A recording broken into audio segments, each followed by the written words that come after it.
Capcom has just recently re-released the Mega Man Battle Network series in their own collection.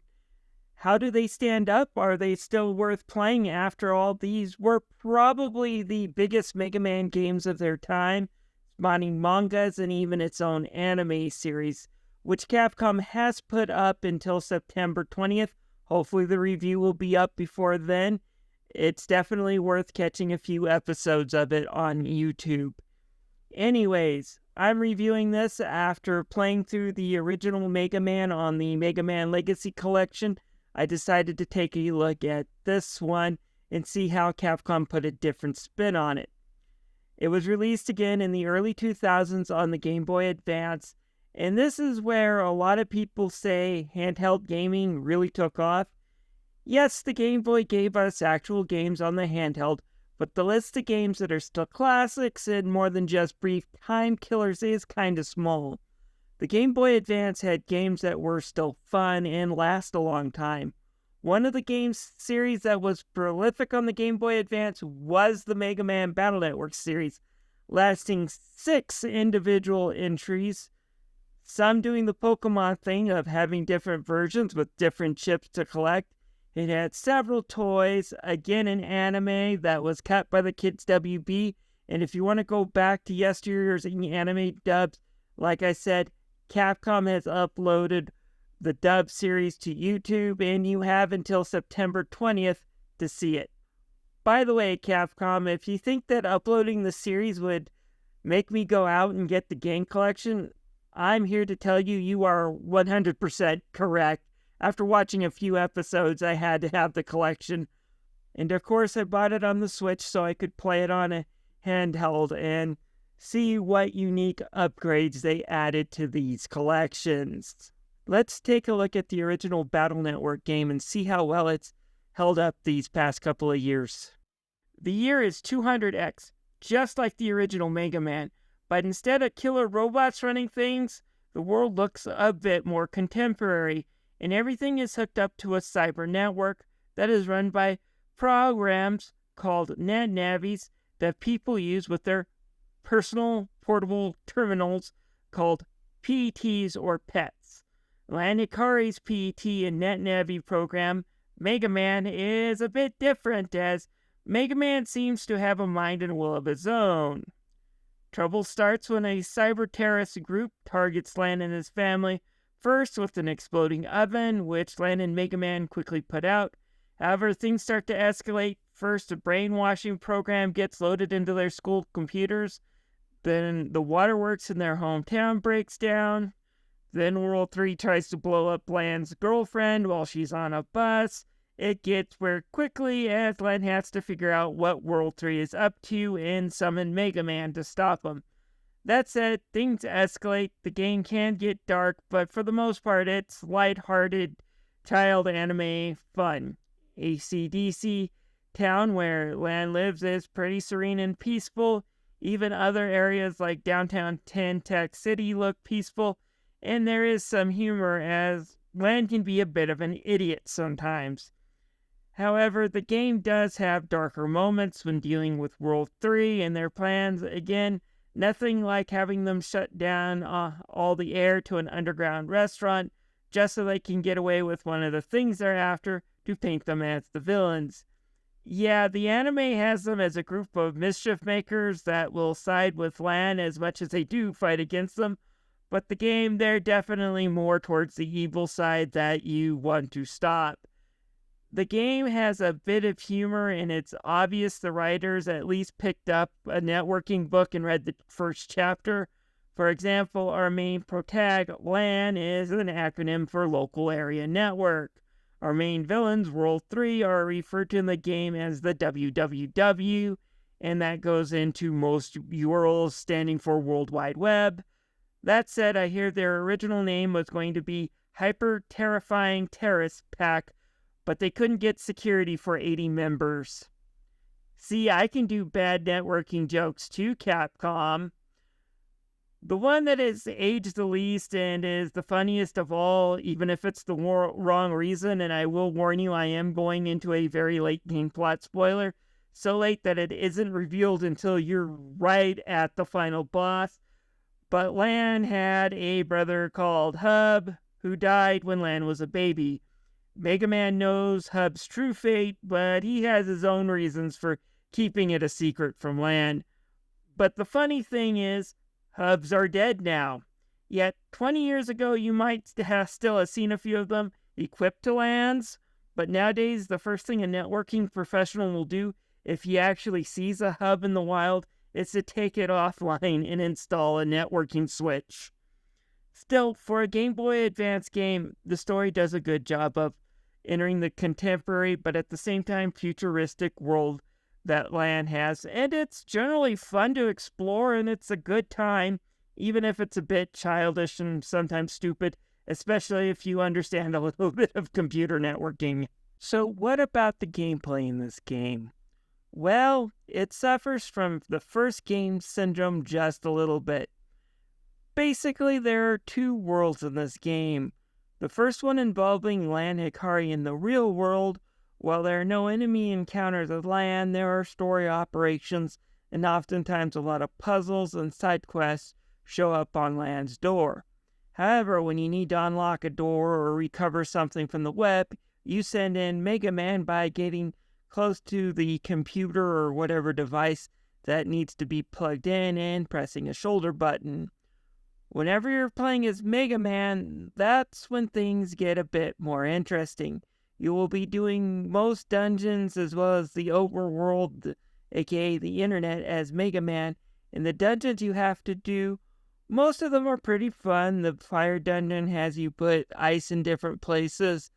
There's one that has you changing lights. Those are fun. The only one I had a super big problem with is the water works. This ice patch. It took me several tries to find the right angle to put Megaman in to slide past it. I'm not a big fan of sliding puzzles like this, but this one is the worst I've ever encountered. However, the worst area to go play through is the actual internet. While this would get fixed in later version, here it's all one thing where the areas look like it's just this one really tangled road that's very narrow and very confusing. It's hard to tell what area of the net you're in and sometimes where you're going. The other games would improve on this greatly by giving you things like a yellow road to follow. Anyways, let's talk about the battles. It's actually pretty good. However, again, in Battle Network 1, it's basic compared to what you're going to be getting later. No style changes, no double soul either, just battleships and buster fire. But it's still pretty fun even at the basics, combining both turn-based collection and action battle systems into a pretty unique experience. So here's how it works. You build a deck of battleships that you receive as you play through the game, either by finding them in an area or winning them from enemies. At the beginning of each battle, 5 chips are randomly drawn from your deck. Lan can give Megaman 1 chip per turn unless he has an identical chip or a chip with the same letter, letting you build combos on top of each other. So, for example, having a sword and an area grab with the same letter means you can steal a line from the front and use the sword to do large damage to the enemies now that you can get closer with that area steal. However, if you're clever, you can put chip combos into certain order for the infamous program advance. If you watch the anime, which is streaming on YouTube but will be sunset on September 20th, then you know sword, wide sword, and long sword will give you the B sword in this game, and later games it would be the life sword. Yeah, the B sword in this one's a bit weak, giving you just several swipes of the sword, but there are others like putting in cannons in alphabetical order, so A cannon, B cannon, C cannon will give you an advance that gives Megaman invincibility and unlimited cannon shots for a certain amount of time. So there is a lot of strategy putting together these battleships. So what happens when you run out of battleships in a turn? Well, you can move Megaman around and dodge enemy fire until that chip gauge fills, and then you can add in more chips. You can also push add, that gives you 5 more chip loadout after 10 seconds to put together a better combo. And since this is an RPG, there are power-ups that Mega Man can buy that can increase attack, speed, or charge of his normal buster. Get enough of those and you might not need battle chips to do huge damage. The battle system is fun, uses a lot of strategy, and keeps the battle chips you collected current. Is there anything bad I can say about it? Yeah, one of my complaints about this collection is I wish they added in an autosave feature that could be toggled on and off that would come up every couple of battles or every time you get into a new area. It would save for you. Getting deleted can be extremely easy in this game. Despite in this version, you'll always get a full health bar for every battle. Getting into the wrong battle, drawing the wrong chips, and making a wrong move can get you deleted really fast.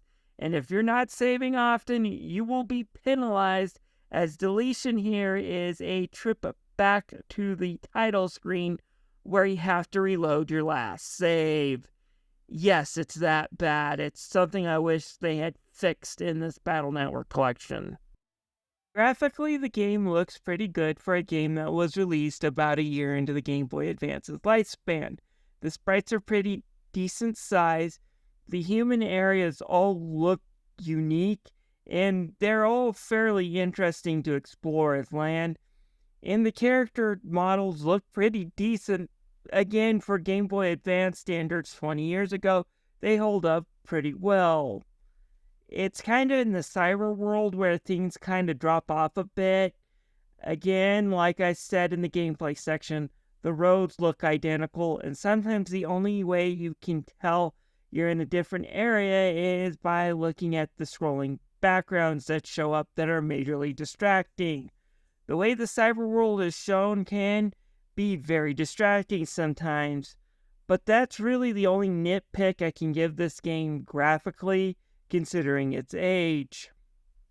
Since it's a GBA, Capcom gives you the option to throw in the smoothing filter when you play it on the collection.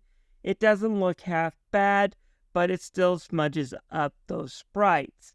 I choose to leave it on, but I can understand the hatred of it, and there is an option to turn it off. There's only one thing that holds this game back in the sound category, and that it was designed for the Game Boy's Advance weak sound system. Still, there's some pretty memorable tracks, and the music uses the Game Boy Advance's limitations to its benefit. It doesn't try to fight them. Because of that, the music sounds pretty good, despite Capcom not doing too much to improve it with the collection. The opening theme song on the title screen is one of the best music clips from any Mega Man games, and the rest of the soundtrack either fits the scene perfectly or they're really memorable jams, so all in all, the music is good.